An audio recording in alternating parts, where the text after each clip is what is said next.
my mentor, my Msc.D, the lecturer for today, Reverend Dr. Lewis Gates. He's a medium healer, teacher, vocalist, and sometimes comedian. He was one person that when I initially came to the camp, I was kind of afraid to approach because one, he's very tall, and two, his guy Jeff promised to punch me in the nose if I approached him because he was going through some situations. So it took me a while, but after I took his first class, I believe it was here in the temple, his Friday night class, I learned that he is just such a bright, burning light. He's always looking to help people, always, finding that approach that would get someone over their hurdle, and wants to help guide and teach young people how to do mediumship, how to do healing, but also how to be. So if you will all please help me welcome up the great Reverend Dr. Gates.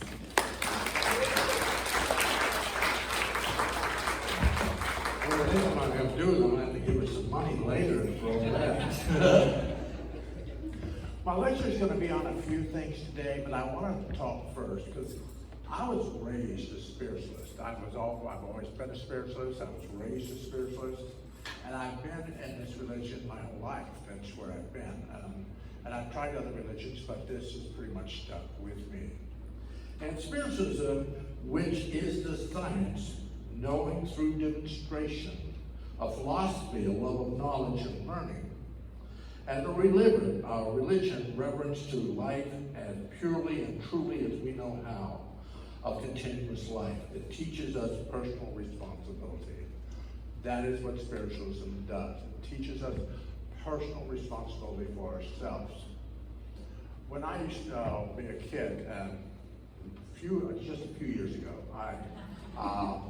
we used to travel to all the tent revivals with my father, who was Baptist, but my mother would take me to all the camp meeting associations all through the eastern part of the United States. So we'd go in these big tent places, and people would be reading, and they'd be healing, and they'd be doing physical phenomenon, and all of this was going on when I was a small kid. So I always understood how it worked because I could see spirit. I could see them. I could understand what they were trying to say. But it took me a while to get used to them hanging out all the time. It took me a while to get used to that. But I did. After a while, I just got used to them being here. They're just here. And we in this religion are trying to teach you how to have a communication, a personal communication with spirit. That's what we try to teach you. In my classes, things that I do, I'm trying to teach you that personal responsibility for you. You're not going to go every week and have me or somebody else give you a reading. That's not going to help you. It's not going to give you that personal responsibility if we take you by the hand and lead you down your path. It's not going to help your vibration at all. So we have to try to help you to understand you so you can understand your guides and your spirit teachers so you can speak to them. And that's really where I want you to get to, is to that point that it pretty much puts me out of business. That's it. That's where I'm getting to that point. So I want to teach you enough that you can teach and talk to spirit on your own.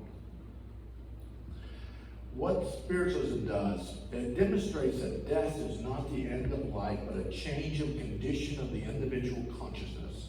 It removes all fear of death, which is but a door to the loving spirit world. And that's what we teach. As spiritualists, we teach that. This is just a stop on the trip. This is just a short stop on the trip until you get back home. Think of yourself right now as you're lost in the woods. Search parties have been sent out to find you. And sooner or later, they will shine the light on you and go, okay, time to come home, time to come back. So eventually, we're going to have to go back. We're going to have to go back to the spirit world, back to our home, back to where we have a loving spirit that takes care of us and helps us and encourages us. It teaches that man is spirit and has a body and a mind with which to work for his sole purpose of gaining understanding here on earth. It teaches that man's spirit is a spark of divinity which dwells in all living things. We have to believe that we are a spark of divinity. What we do in our life sometimes are life lessons and challenges that we have to go through. It's how we manage the journey, not the destination. If you're in this religion, it's not the destination that you have to worry about. It's how you personally make the journey to that destination. Your personal choice of how you progress forward. That is what you're going to do in this religion. It brings to service man's spiritual talents such as inspiration, intuitiveness, clairvoyance, and healing powers. So it brings all these vibrations in front of you. And you get to pick what you feel most comfortable with. I have students that, oh my God, I want to read like so-and-so. Well, you're not going to read like them. So give it up. Read like you. Read what works for you, and you'll always stay in the work. If you try to be somebody else, you're never going to get to that point in your life, and you're just going to stop it. You're going to stop communicating with spirit. But now you're tired, you're upset, you can't do it, but you've been trying to do it for somebody else. You're trying to do it for them, or do it like them. Do it like you. That's why I teach all kinds of different types of readings. I teach you how to do smoke readings, ash readings. I teach you how to do rope readings. I teach you how to do all kinds of different types of readings. Not because I want you to start doing that, but there's something about learning how to do different aspects of reading spirit to help you find that little spark. You go, I like that. I like doing that. I like communicating that way. And that's how you might communicate to spirit. My mother used to put rocks out in the backyard, put yes and no on the rocks. She'd take the ashes from the pit and she'd pour the ashes on there and she'd ask her a question. And when she came out in the morning, one of the ashes were gone. Their answer was either yes or no. So she let spirit take care of it at night. That's how she talked. So you got her yes and no answers. Unless those kids went out there and swept off one. It was about us. We went out and did what we needed to do. It teaches that every spirit will progress through the ages to an unfoldment sublime and glorious. It teaches us to be patient with ourselves and the world that is around us, for that earth is young in experience, and its cycles, its developments are far from complete. Patience is the greatest wisdom. Spiritual life must be learned and earned. We must be patient with ourselves. That's the key in your vibration. Be patient with you. You're not like anybody else. You haven't gone through what everybody else has gone through. You've gone through what you went through for yourself. So be patient with what is going on in your life. Don't talk bad to yourself. Be impeccable with your word. The word, Ruiz, is not what you say to people. It's not what you say. It's what you say to yourself. That conversation you're holding with yourself 24/7.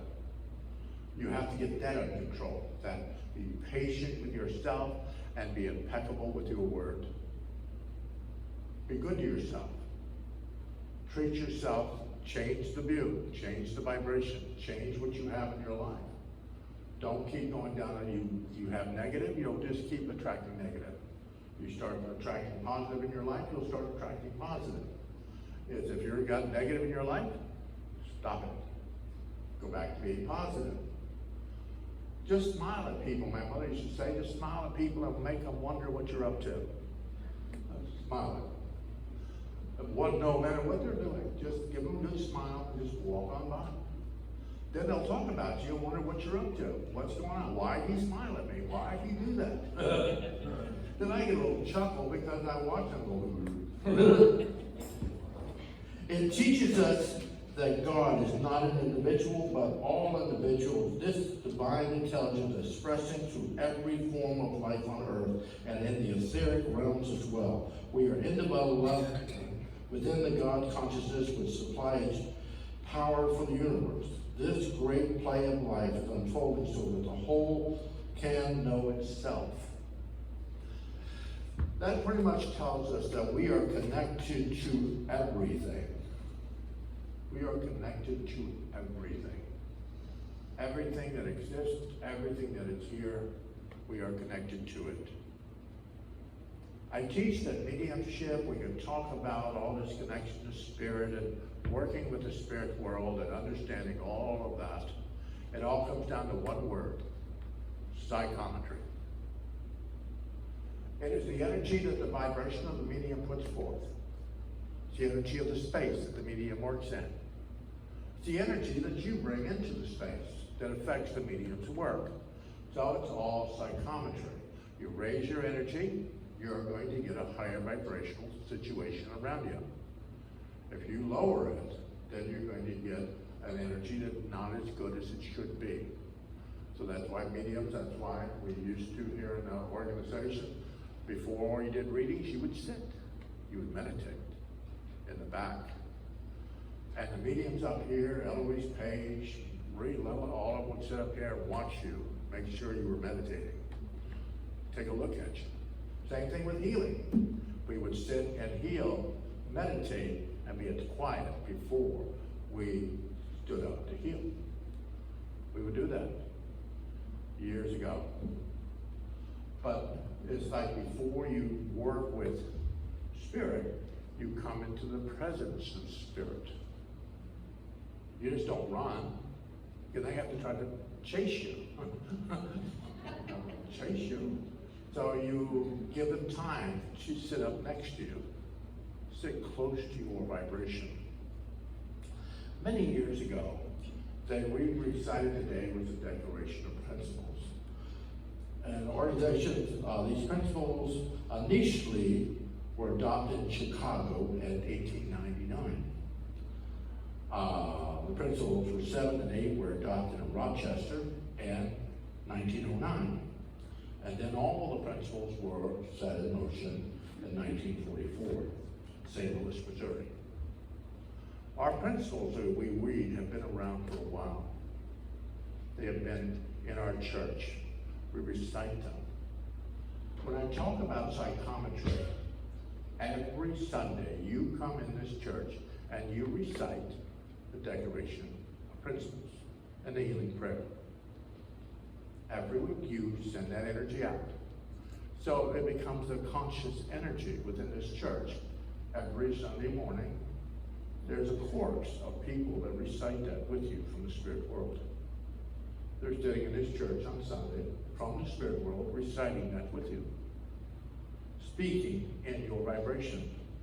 When we believe in infinite intelligence, it's whatever you believe that infinite intelligence is to you. What you believe. I can't tell you what infinite intelligence is to you. How you were raised, how you were brought up, how it was put in your vibration. I can't tell you that. I can only tell you how it fits with me. But then back in 1904, after the spiritualists did their thing with their, I guess some Christians who happened to be near the place when they did it. But there was a Christian Society of Christ that actually wrote principles.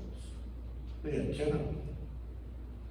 And their first one, as a take on ours, was, we believe in infinite intelligence whose wisdom and power is reflected in nature and which the human soul recognizes as the love and goodness of God.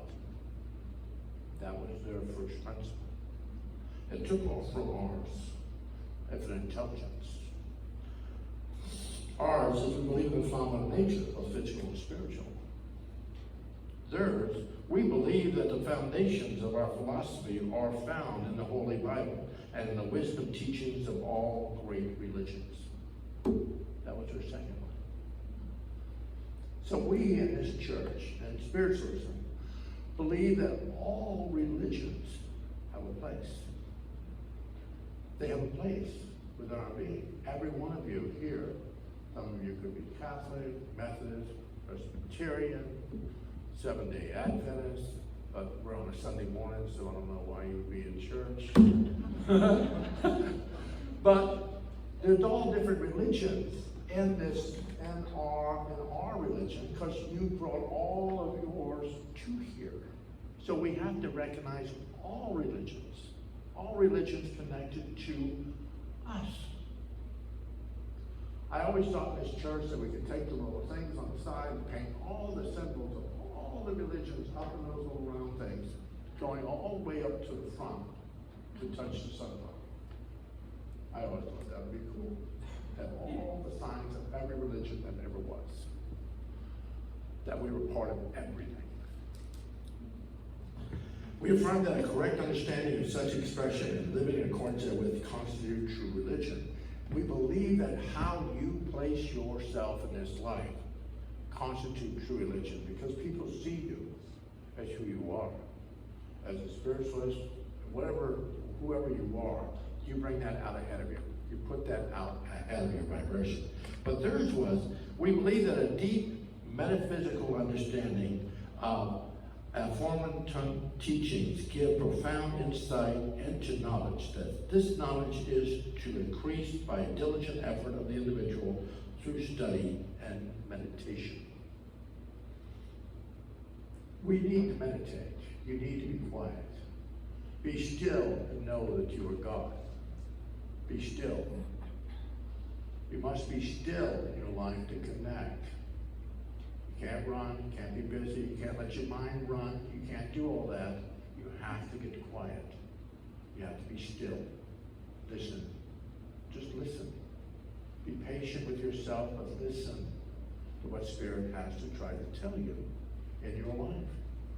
Spirit is trying to work with you. They're trying to connect to you. They're trying to be part of your vibration. They're all waiting in the realms. Think of your life right now as you're standing on stage. Every one of your guides, every loved one, every person that you've ever thought of in your life is standing behind the curtain. All they're doing is waiting for you to call to open the curtain. That's all they're doing. They're patiently waiting for you to give them the idea that you would like to speak to them. That's all they're doing. And they're going to speak to you the way that you are going to be able to accept it. The personal identity of the individual will continue as a change called death. We believe that religion and science have given an indestructible evidence of the continuity of life after the change called death. That's how they wrote it. See, all what we're doing is trying to, every religion had their way of kind of connecting to spirit. Every religion connects to spirit. Every religion. What my father used to do from the platform in his Christian church, he would look at you and he'd go, you know, I'm getting a feeling from God, you know, Christ is talking to me right here. Christ would like to give you a message. Same thing I did, he just mentioned Christ. I was doing the same thing. I was giving the same readings, the same vibration, but they were doing the same thing in churches. So we do the same thing every other church does. We just do it in a different way. We just do it in a different way. We connect to our higher self. We connect to God. And we give you a message from the spirit world. That's what we do. We raise our vibration to give you that. And hopefully that everything we tell you is going to help and encourage you.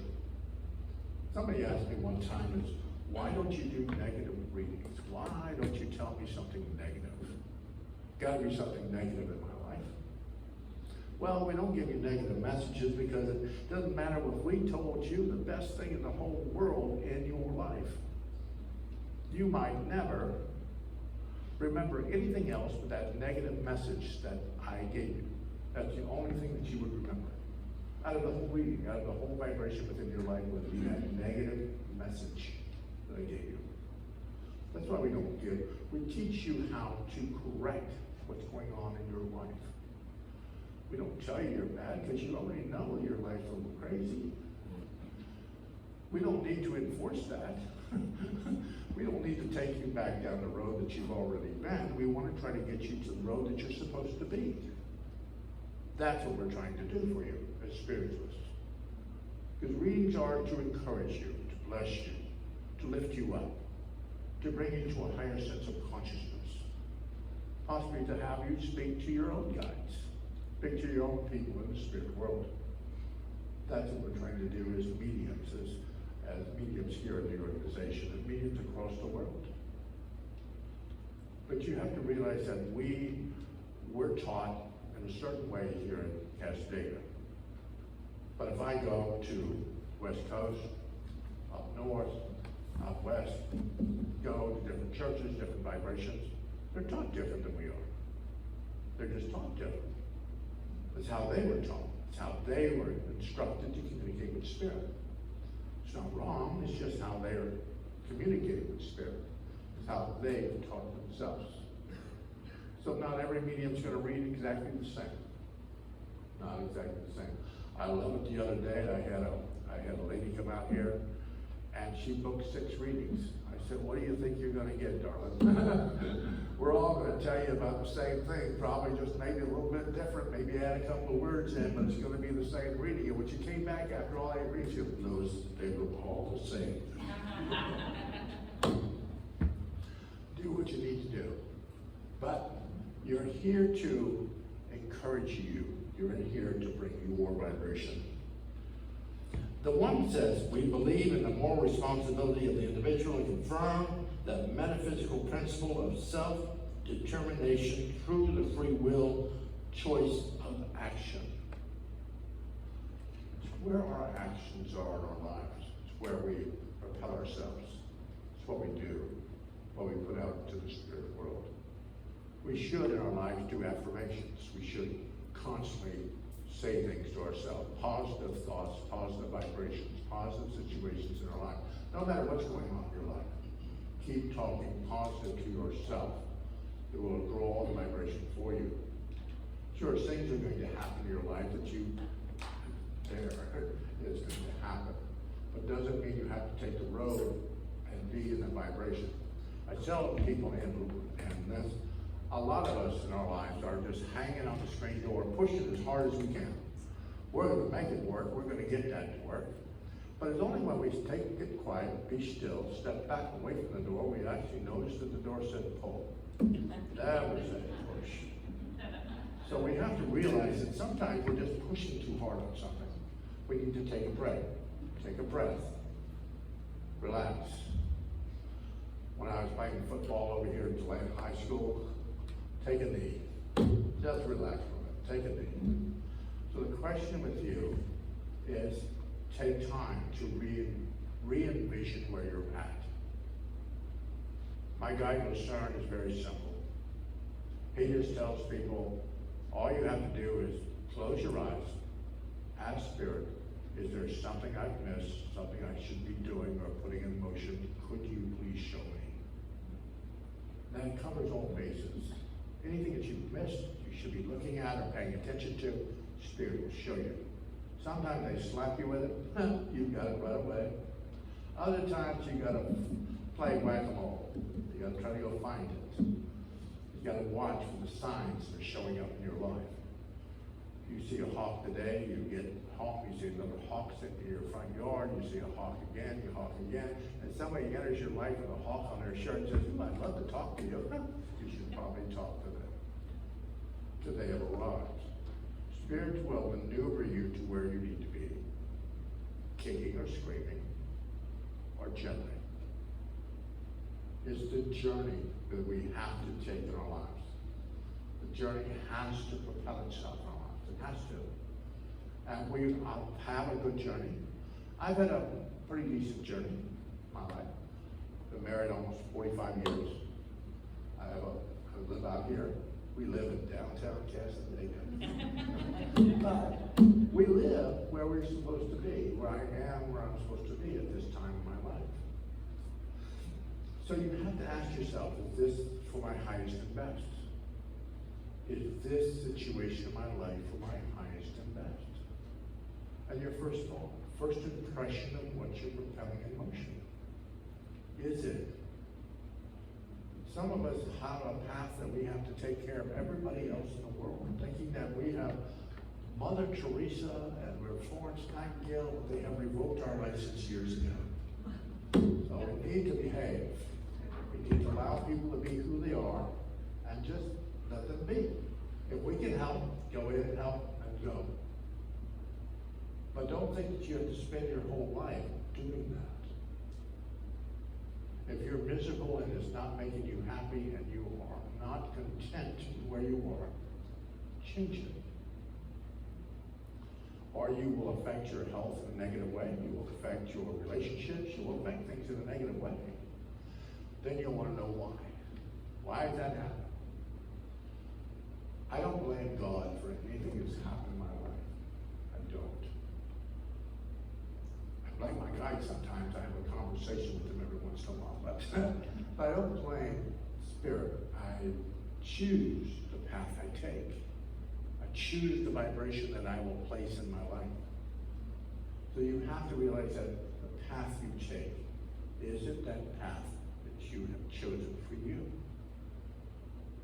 If you're taking care of somebody in your life and you're doing all this wonderful stuff in your life, if people leave and things happen in your life and you're left there all by yourself, would you be okay?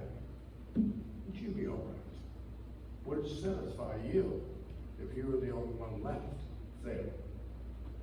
What you have to ask yourself. That's what you need to do.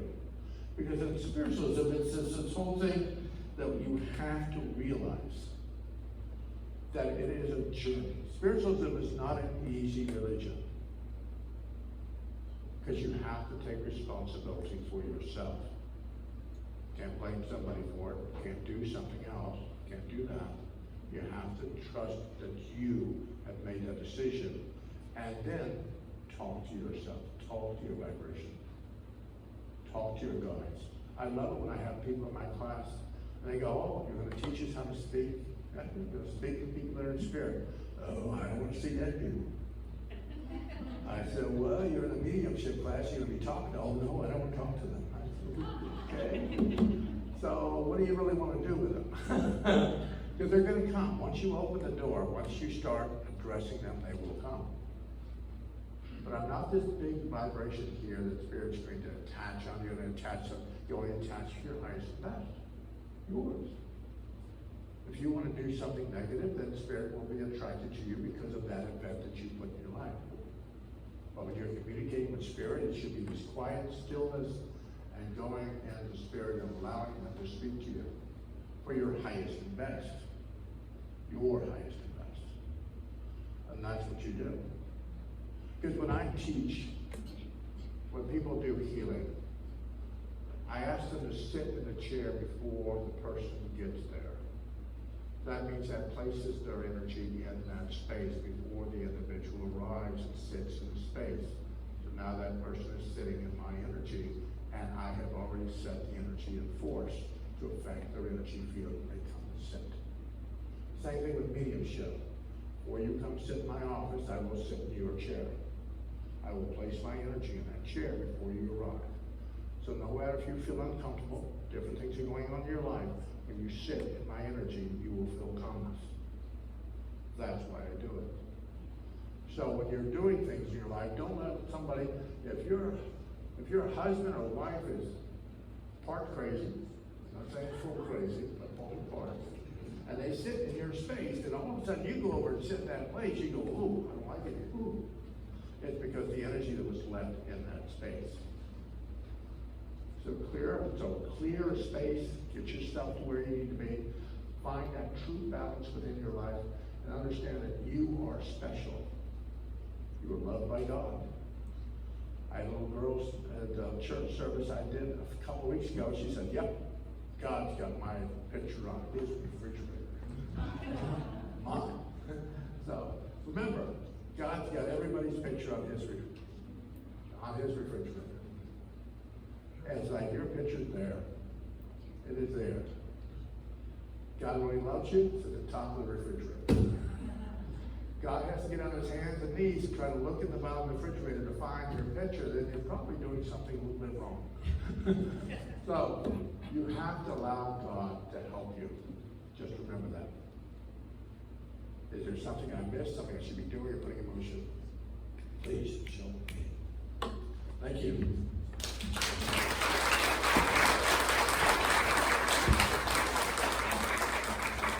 Thank you very much.